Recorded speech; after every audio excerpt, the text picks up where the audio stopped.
Bonsoir à tous et merci de nous rejoindre dans l'info continue ce mardi 2 septembre 2025. Les choses bougent progressivement dans les arènes politiques au lendemain de la désignation du candidat de la mouvance. C'est bien entendu Romuald Wadani qui est choisi par les deux grands partis de la majorité présidentielle pour succéder à Patrice Talon. L'homme déroule déjà un agenda quelque peu singulier qui l'a conduit lundi au siège du Bloc républicain et aujourd'hui mardi dans les locaux de l'Union progressiste le renouveau, une démarche qui traduit sans doute une courtoisie et une reconnaissance pour le choix porté sur sa personne. En plateau ce soir, on essaie d'examiner les avantages ou du moins la portée de ce plébiscite. Doit-on considérer Romuald Wadani comme le candidat de l'unité eu égard au soutien quelque peu spontané dont il bénéficie des deux blocs de la mouvance présidentielle?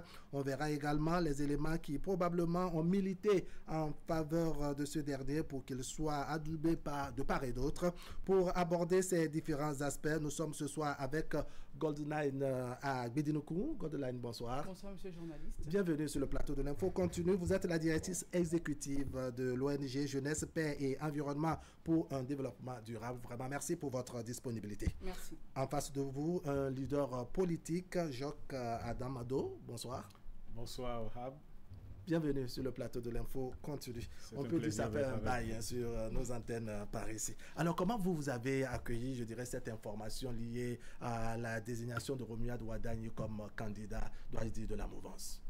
Wahab, à l'instar de la plupart des Béninois, comme vous avez dû vous en rendre compte à l'annonce de cette nouvelle, je l'ai accueilli avec beaucoup de satisfaction et au-delà de la satisfaction, avec beaucoup d'espérance.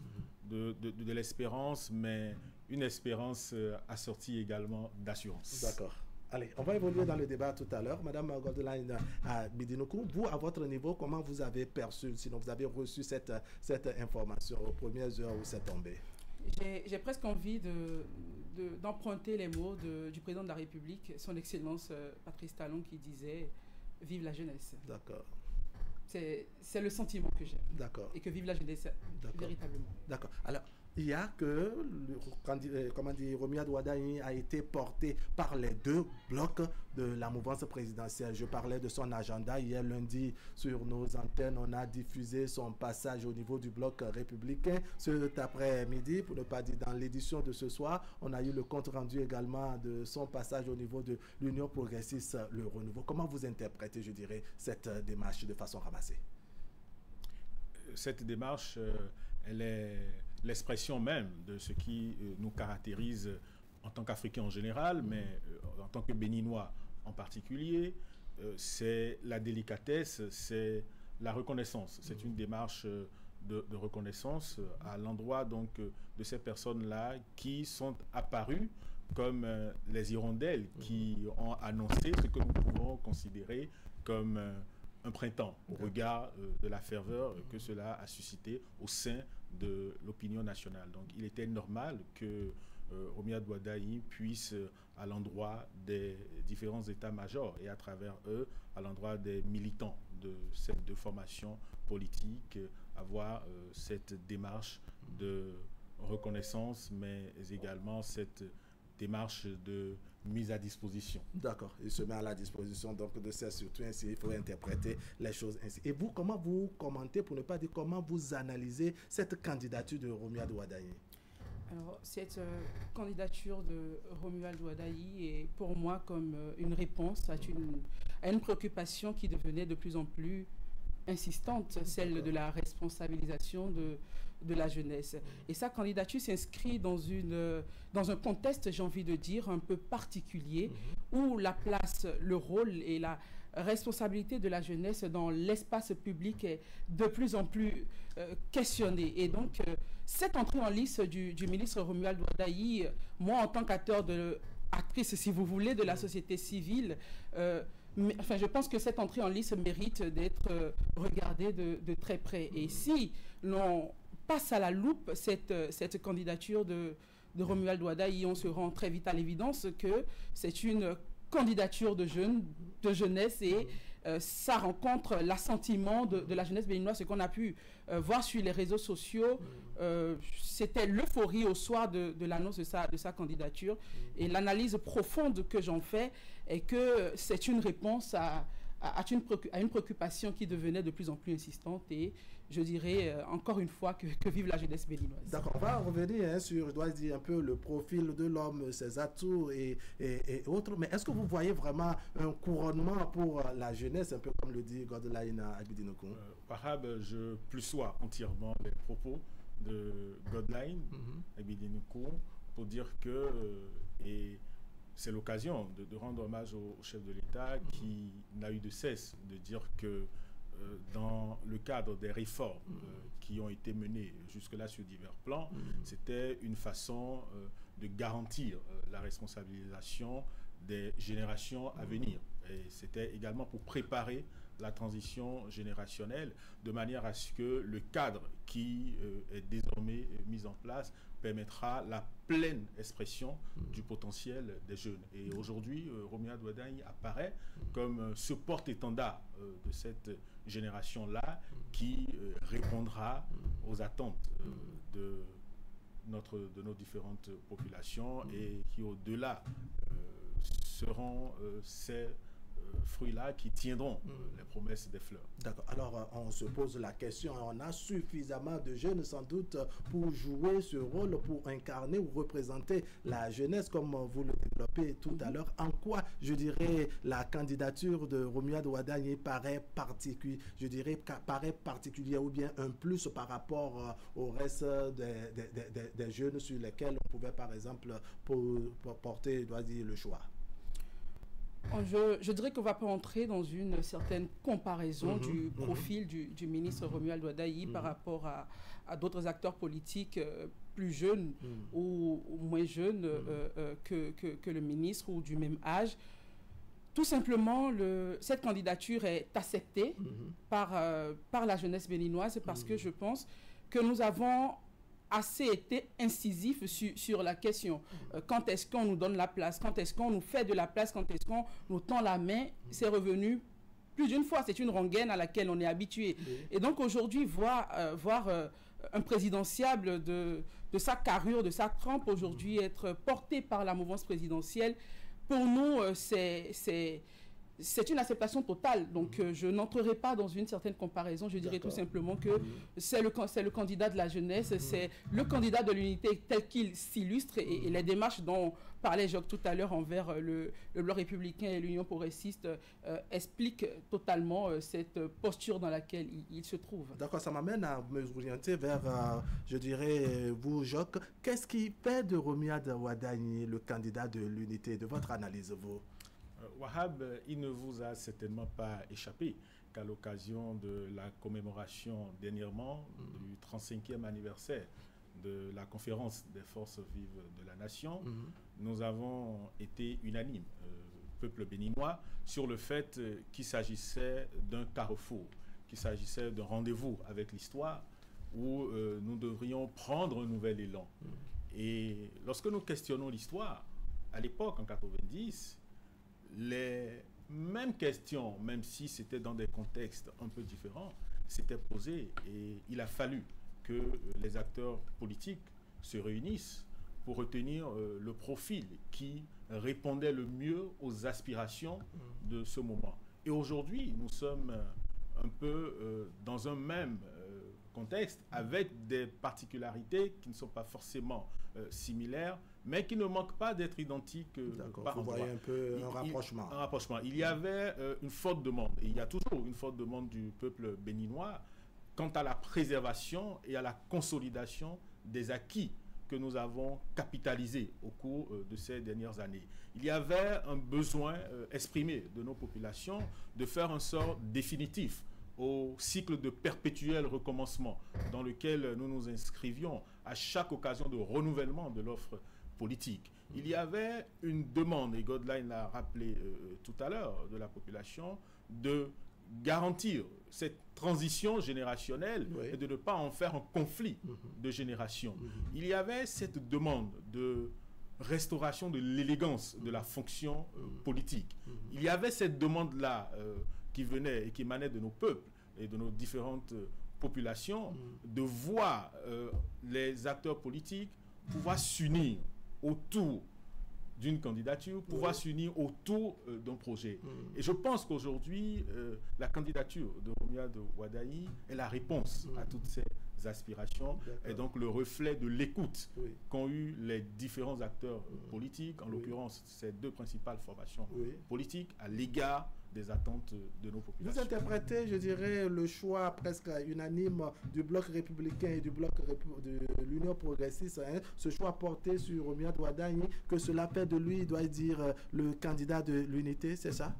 Je dirais que oui, le candidat de l'unité, pour l'heure, le candidat de l'unité de la mouvance présidentielle, et peut-être que Romuald Wadayi nous surprendra en devenant le candidat de l'unité nationale. Ce n'est pas exclu. D'accord. Alors, on se dit ici, c'est le candidat de la jeunesse. Les jeunes, au-delà de la douber, au-delà d'acclamer sa candidature, ont sans doute des préoccupations. De votre regard, quels sont les chantiers sur lesquels on aura à l'attendre ou à espérer Romuald Wadayi apporter un plus ou apporter une réponse conséquente? Je généraliserai en disant que les attentes de cette jeunesse envers, face à la candidature de Romuald Wadayi, est qu'il fasse ou qu'il donne beaucoup plus d'opportunités, d'occasions à la jeunesse d'être elle-même actrice de l'œuvre de développement de notre pays. Et je pense que cette attente, de façon généralisée, ainsi exprimée, ne sera que, enfin, pour moi, c'est de l'ordre de l'évidence quand on sait qu'il appartient à une génération qui s'affirme de plus en plus. D'accord. Alors, vous voyez quoi en termes d'attente de la jeunesse? Sur quoi on peut attendre Romuald Wadayi? Sans doute que lui-même, à l'heure où nous parlons, il se dit, écoutez, par rapport à ma tranche d'âge, par rapport à toute la pression, la jeunesse m'attend sur un chantier, pour ne pas dire sur des chantiers. Forcément, et pas que la jeunesse. Et c'est vrai, il est un candidat qui est le reflet de la jeunesse, mais il est également un candidat qui est la réponse aux attentes de toutes nos populations. D'accord. Il faut le dire. Et ce qu'on attend de lui en premier, c'est qu'on puisse consolider ensemble les acquis. C'est qu'il soit le garant de la traversée de cette porte de non-retour, de manière à ce qu'il soit établi définitivement qu'au Bénin, nous avons pris le pari de l'envol vers notre révélation intégrale, vers la définition ou le renforcement de nos modèles propres, qu'ils soient politiques, économiques ou sociaux, qui soient donc le garant également de ce que, dans la continuité et dans l'unité, parce que c'est également un point fort, et Godelaine l'a dit tout à l'heure, et nous y croyons beaucoup. Nous pensons que bientôt, Romuald Wadayi ne sera pas le candidat uniquement de l'Union progressiste, le Renouveau et du Bloc républicain. Nous pensons que les Béninois ont une soif et que cette soif sera étanchée par tous les acteurs politiques, quelle que soit leur sensibilité, quelles que soient leurs attentes, parce que nous sommes capables de nous mettre ensemble autour d'un même projet, de nous poser la question de savoir qu'est-ce que nous pouvons faire pour collectivement améliorer ce qui a été fait jusque-là et qui est très apprécié de nos populations. Alors, Godelaine, qu'est-ce qui fait, par exemple, de Romuald Wadayi l'homme qui peut incarner l'alternance tant souhaitée? Parce que quand on écoute, je dirais, Jacques Adomado, on sent que, bon, il voit à travers Romuald Wadayi, je dirais, la bonne personne, celui qui est à même d'ajuster les choses telles que souhaitées ou telles qu'attendues par la majorité des Béninois. Au-delà du fait que Romuald Wadayi soit porté par l'énergie de l'âge, plein de passion, d'élan et d'audace, il est de ceux dont la vision est tournée vers le résultat. Nous l'avons vu à l'œuvre ces 9 dernières années, et pour nous, nul doute que c'est un homme de vision et dont la vision est tournée vers le résultat. Pour nous, cela incarne une forme de gouvernance pragmatique. Donc, également, je soulignerai le fait qu'il appartient à une génération qui a connu la modernisation, le numérique, la digitalisation. Donc forcément, qu'il comprend et qu'il comprendra mieux les attentes de cette génération à laquelle il appartient. Donc clairement qu'il s'illustre comme le candidat de l'alternance générationnelle. D'accord, il est sans doute évident qu'on va juger, je dirais, Romuald Wardani à l'aune donc du bilan, parce qu'il a un bilan à défendre, il a appartenu à un régime et autres. Vous le voyez pouvoir vraiment s'en sortir, je dirais, face aux populations avec le bilan du gouvernement auquel il a appartenu? Pourquoi il ne devrait pas s'en sortir avec le bilan du gouvernement auquel il a appartenu? Et moi, je le disais, et même dans les débats en off, qu'il faut à un moment donné qu'on puisse élever le niveau du débat. Et nous dire que Romuald Wardani, aucun ministre ayant appartenu à un gouvernement pendant bientôt 10 ans, on l'a vu à l'œuvre, et bien sûr qu'ils feront un bilan à la fin de leur mandat, mais ce serait aussi bien qu'on le sorte de l'ombrage de ce régime auquel il a appartenu et qu'on puisse passer l'homme à la loupe pour réellement se tabler sur ses compétences, parce qu'il en a véritablement. Qu'est-ce qu'il fait quels sont les atouts? Parce que avec Godelain, ça ne fait pas l'ombre d'un doute qu'on a affaire à quelqu'un qui a la compétence. De votre avis, quels sont les atouts, doit dire, de Romuald Wardani sur ce terrain? Parce qu'on se dit, la compétence pour avoir la magie de l'argent en tant qu'argentier, c'est tout autre chose. Mais ici, il s'agit de la gestion de toute une nation. Vous le voyez vraiment dans la peau, je dirais, de quelqu'un qui est mandaté en conséquence. Alors déjà, avant de répondre à cette question, vous me permettrez, Wahab, de faire constater, puisque vous avez dit tout à l'heure, il a appartenu à un régime, et il faudra qu'il défende le bilan, ou si on le voit, défendre le bilan de ce régime. Ce bilan est le bilan de tous les Béninois. C'est ça. Parce que chacun de nous, vous-même y compris, nous avons participé à ce qui a été fait. Et le président Patrice Talon n'a eu de cesse de le rappeler. Ce résultat est le résultat. Il y a des Béninois qui disent ne pas se retrouver dans ce bilan, ne pas se retrouver dans ce qui est fait depuis 2016 à aujourd'hui. Je crois que ce qui est constant, c'est que tous les Béninois reconnaissent que des efforts substantiels ont été accomplis au cours de ces dernières années. Et la fierté des Béninois, je vais ouvrir une parenthèse, qui n'est pas très heureuse, ils l'ont exprimé en majorité, il ne vous a pas échappé dernièrement, sur les réseaux sociaux, à l'occasion de ce qui est apparu comme un buzz rapide, que je me garde de nommer, et qui a même donné lieu à des challenges, où nous avons senti les Béninois défendre collectivement ce qu'est devenu aujourd'hui le Bénin et être fiers de pouvoir porter cet héritage-là.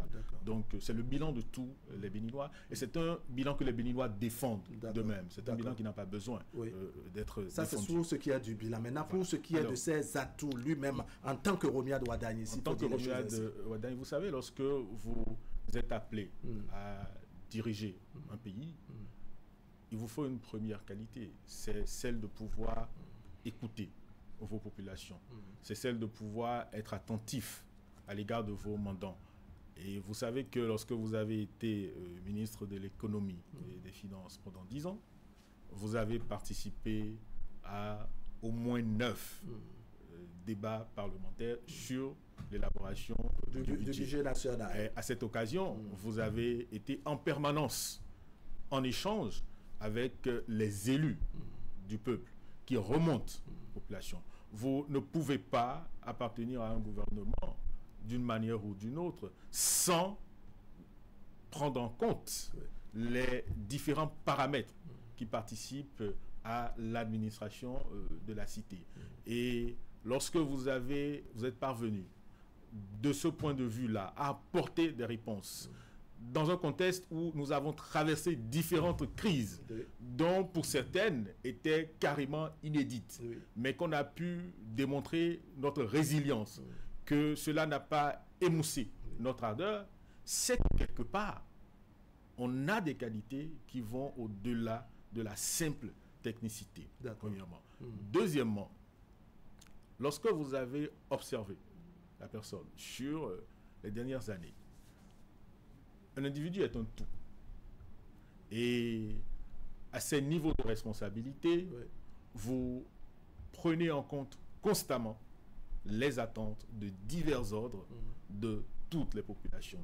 Et si les acteurs politiques à divers niveaux, qui sont ce lien permanent et quotidien avec nos populations, dans leur ensemble, ont pu aboutir à la conclusion que pendant tout ce temps, c'est la personne dont les actions aux côtés du chef de l'État leur ont apporté la garantie de ce qu'il serait en mesure de pouvoir défendre ce qui se fait ou qui se fera pour les prochaines années face à nos populations. C'est qu'ils ont compris que c'était l'homme du moment, l'homme qu'il fallait. Et il faut quand même laisser un peu de surprise par moment. Par moment. Et je pense qu'il faut que nous soyons un peu patients également. D'accord. Et pour voir les choses, pour voir les choses les jours à venir. Alors, en termes d'approche, Jean, c'est un souci majeur. On en a tenu compte sur le plateau. Alors, je me tourne vers vous, Godline, pour voir qu'est-ce que ça a fait, n'est-ce pas, pour les femmes ou les jeunes dans le lot desquels on peut trouver également de jeunes femmes. Qu'est-ce que ça fait d'avoir Romuald Wadagni comme candidat pour vous, les femmes, de façon ramassée? Alors, mon avis en tant que femme, ça va être un peu compliqué parce que je voudrais m'exprimer. On ne vous proclame pas comme, je dirais, on ne vous déclare pas comme porte-parole des femmes, mais c'est pour voir le sentiment que vous avez. Qu'est-ce que cela probablement pourrait faire aux femmes d'avoir Romuald Wadagni comme candidat de la majorité?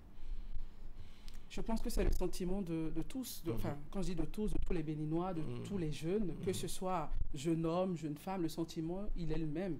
Et c'est d'ailleurs l'occasion pour moi de rappeler l'injonction d'unité que nous avons pour relever le défi générationnel qui est le nôtre. J'aime bien le dire, chaque génération a le devoir de s'élever au-delà des précédentes.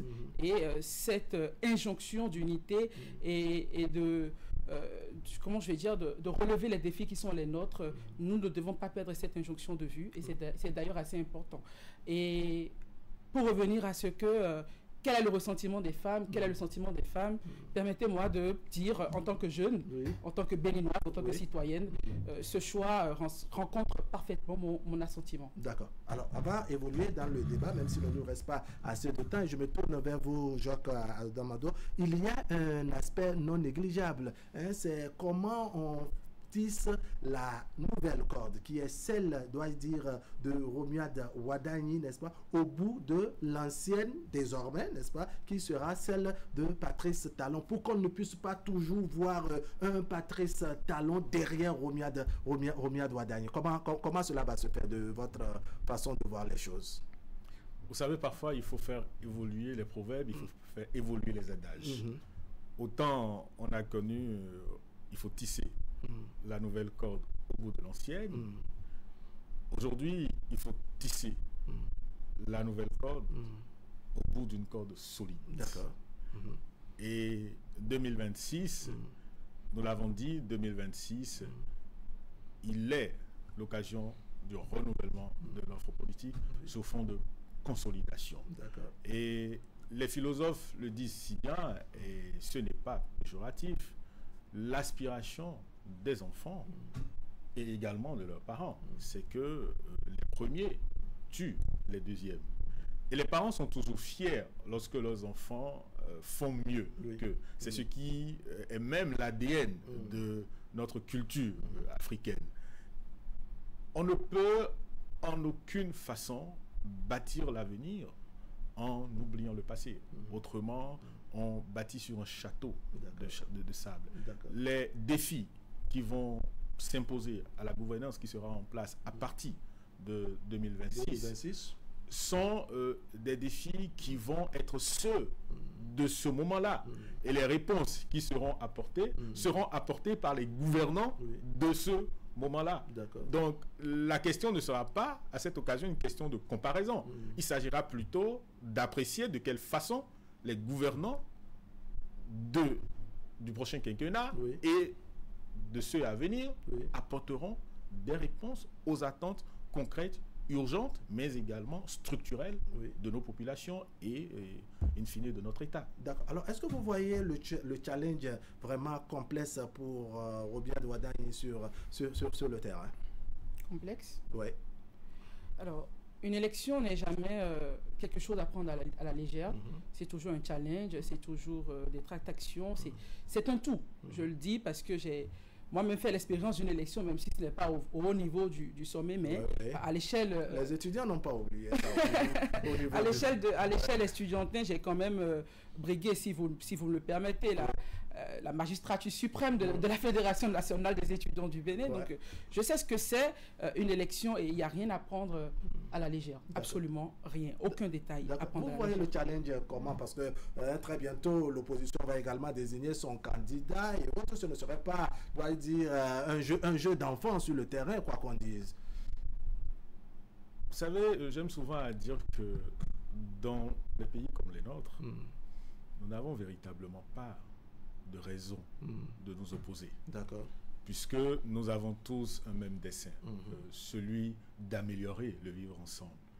Les méthodes peuvent diverger, mais nous avons ce génie béninois-là d'être capable de nous asseoir, de nous entendre, de nous accorder sur l'essentiel et d'avancer ensemble.